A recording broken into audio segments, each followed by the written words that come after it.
Ever feel like you're stuck between a rock and a hard place? Wanting to celebrate those amazing wins from your team superstars, but also needing to keep everyone working together? That's what we're diving into today. It's a real balancing act, isn't it?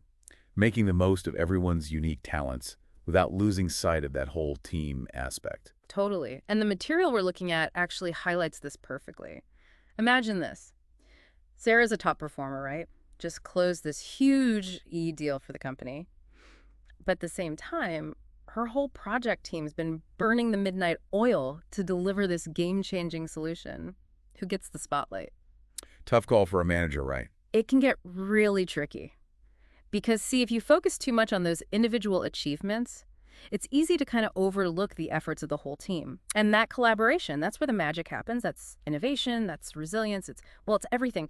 But then again, you can't forget about those high flyers who thrive on recognition. Right, so it's not like you can just pick a side and call it a day. Exactly. It's about finding that sweet spot where everyone feels valued. The material calls this dynamic cohesion. Sounds a bit like something you'd read in a textbook, to be honest. I hear you. It's one of those buzzwords, right? But it's actually pretty cool when you break it down. Think of it like a jazz band, maybe. Okay, I'm intrigued. Go on. So you've got each musician, right? They each have their own unique sound, their moment to shine with the solo. But it's when they all come together, that synergy, that's when you get the real magic. And a team should be like that too. When everyone feels valued, but also sees how they fit into the bigger picture, that's when you get true engagement. I love that analogy. So how do we actually make this dynamic cohesion thing happen? The material mentioned 4 key steps, if I remember correctly. You got it. First up, we've got to encourage healthy debate. And I don't mean those awkward silences in meetings. I'm talking about creating a space where everyone feels safe to speak their mind, even especially if it challenges the way things are usually done. Okay, I'm all for a little healthy debate. What else?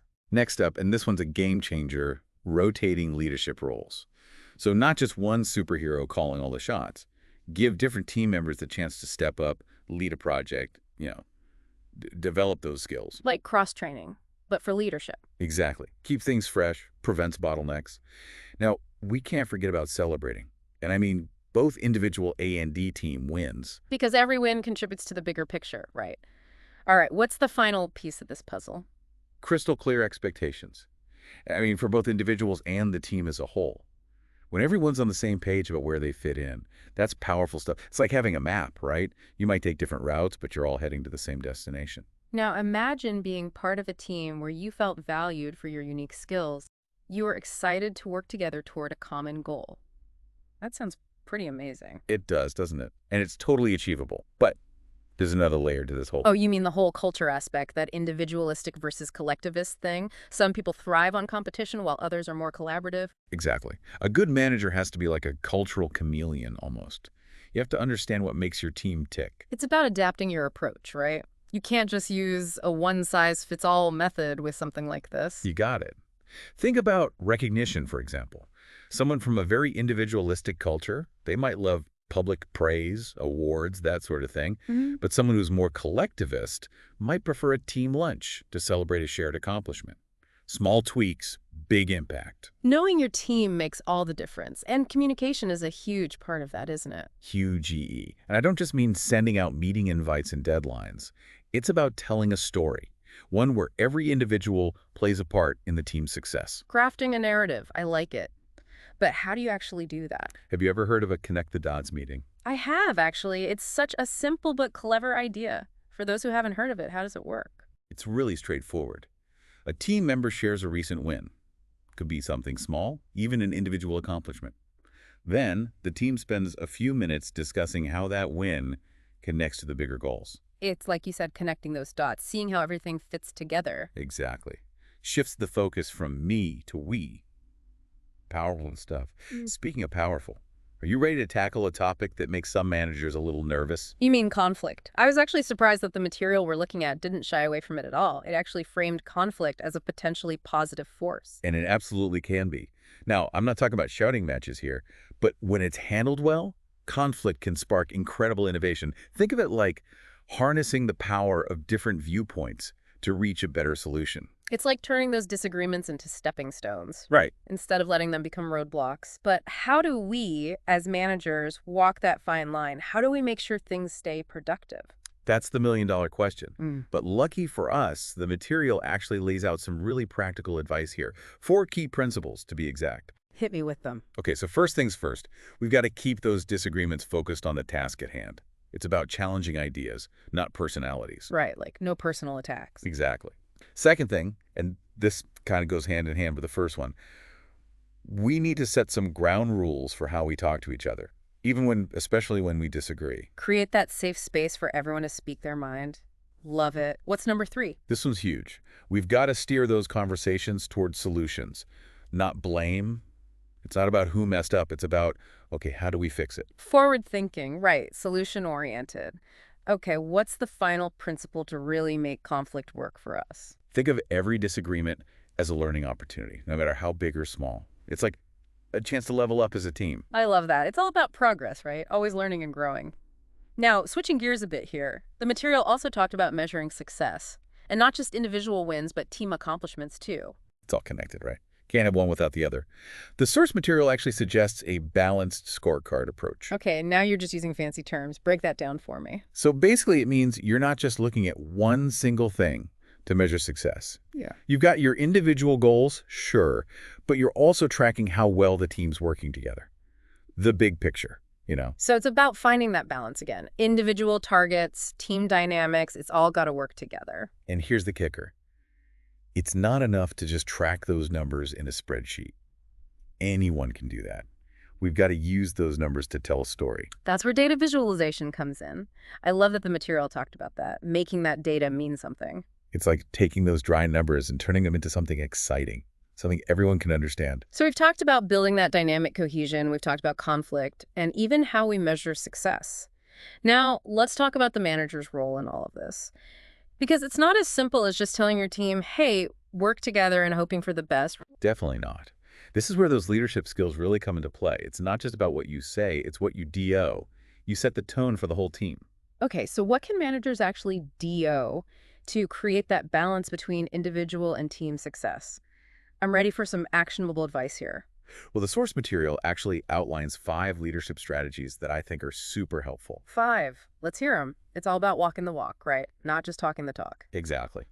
Okay, so leadership strategy number 1 is all about transparency. And I don't just mean sending out an email after a decision's been made. It's about explaining the why, especially when it impacts the whole team. Makes sense. People are more likely to get on board if they understand the reasoning, even if they don't love the outcome. What's next? This one's interesting. Managers need to be willing to showcase their own learning journey. Now, that sounds a bit counterintuitive. Aren't leaders supposed to have all the answers? We like to think so. Yeah. But in reality, we're all learning as we go. So why not be upfront about it? So it's okay for leaders to admit they don't know everything. Exactly. Share an article you found helpful, talk about a skill you're working on. It makes you relatable. Okay, strategy number 3, balance. Here we go again. Balance, balance, balance. But seriously, what does that look like for a manager specifically? It's about finding that sweet spot between individual coaching and team building activities. You got to nurture both, you know. Like that saying, right? There's no I in team, but there is an I in win. Love it.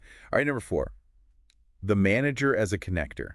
Think of it like building a bridge between individual aspirations and those big shared team goals. Helping people see how their own unique talents contribute to something bigger. All right, last but not least, what's strategy number 5? It seems so obvious, but it's amazing how often this gets overlooked. Lead by example. Actions speak louder than words, right? If you're all about teamwork, but then you're taking all the credit, well, you're sending the wrong message. Authenticity is key. Okay, so we've covered a lot of ground here today, but I always find it helpful to see how this stuff plays out in the real world. And the material you shared actually included some really interesting case studies, companies that are putting these ideas into practice. Right, and getting amazing results. One that really stuck with me was this tech startup. They implemented a 20% time policy. Basically, employees get 1 day a week to work on whatever they want. Whoa, sounds risky, giving people that much freedom. Right, but it actually led to some groundbreaking innovations for the company. And It boosted morale like crazy. Talk about a win-win. What else did you find? Oh, there was this manufacturing firm, and they completely revamped their reward system.